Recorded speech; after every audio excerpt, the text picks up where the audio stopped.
আসসালামু আলাইকুম। বড় ফুলদানির নিচের সাইডে যে ডিজাইনটা তোমরা দেখতে পাচ্ছ, আজকে শুধু এই ডিজাইনটাই তোমাদের সাথে শেয়ার করব। এটা আমি কিভাবে করেছি। চলো তাহলে শুরু করা যাক নিচের ডিজাইনটা কিভাবে করেছি। প্রথমে আমি ভাতের মাড়ের সাথে কিছুটা অ্যারারুট দিয়ে পাতলাভাবে জাল করে নিয়েছি। এখন হাতের মধ্যে কিছুটা কাগজের ক্লে নিয়ে পাতার মতো লম্বা লম্বা শেপ দিয়ে নেব। হাতের দিকে লক্ষ্য করো, দেখো আমি কিভাবে দিচ্ছি। তো একটু লম্বাটে শেপ করে আমি এখানে কাগজগুলো লাগিয়ে নিচ্ছি। আর যেখানে ডিজাইনটা করেছি সেখানে কিন্তু আমি হাতের মধ্যে কিছুটা মার নিয়ে লাগিয়ে নিয়েছি, যাতে করে কাগজটা অনেক সুন্দরভাবে সেট হয়ে যায়। এইভাবে করে যতটা পাপড়ি প্রয়োজন দিয়ে নেব, নির্দিষ্ট কোনো গুণে লাগাইনি।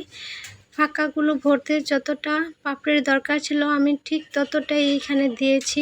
নিচের পাশটা একটু চওড়া হবে আর উপরের সাইডটা আমি একটু চিকন রেখেছি। এক সাইড করে নিয়েছি।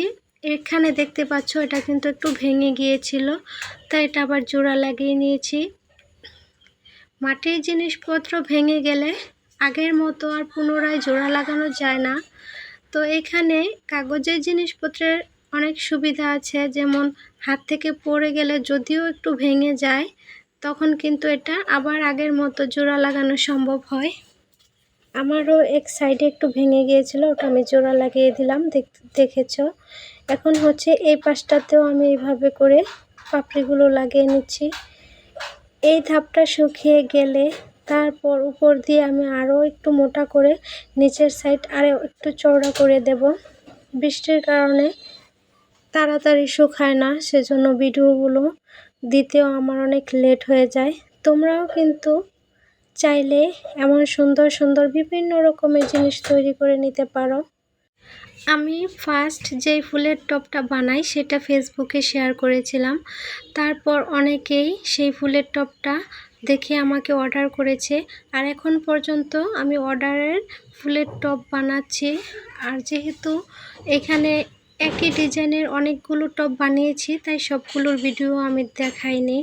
তো এটা যার জন্য তৈরি করতেছি, এটা একটা অর্ডারের কাস্টমাইজ করা ফুলের টপ, তাই তার পছন্দ অনুযায়ী আমি এখানে ডিজাইনটা করে দেওয়ার চেষ্টা করতেছি। তোমরা চাইলে আমার মতো এগুলো বানিয়ে বিক্রি করতে পারো এবং নিজের ঘরবাড়ি সাজাতে পারো। তো দেখছো, কথা বলতে বলতে আমার প্রত্যেকটা পাপড়ি দেয়া হয়ে গেছে। এখন হাতের মধ্যে একটু মার লাগিয়ে এইভাবে চেপে চেপে আমি ফিনিশিং করে নেব। নিচের সাইডটা একটু মোটা রাখবো, উপরে একটু চিকন করে দেব। একটু ভালোভাবে চেপে চেপে কাগজগুলোকে আমি এখানে বসিয়ে নিচ্ছি। আর এগুলো হচ্ছে গিয়ে কার্টন, মিষ্টির কার্টন বা ঠুঙা। তো এখানে কাগজ যেমনই দেখা যাক সমস্যা নেই, যখন এটা তৈরি করার পর রং করা হবে তখন কিন্তু এই কাগজগুলো আর দেখা যাবে না, তখন অনেক সুন্দর দেখা যাবে। এইভাবে করে আমি প্রত্যেকটা পাতা বা পাপড়ি তৈরি করে নিয়েছি।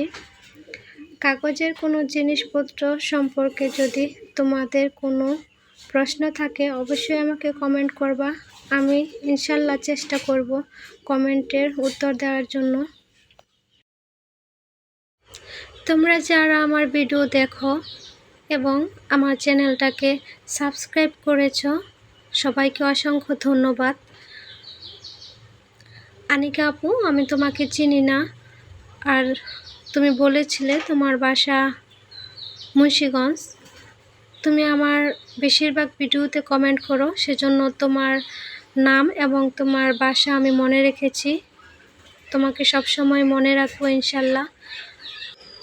সবাই ভালো থেকো, সুস্থ থেকো। আল্লাহ হাফেজ।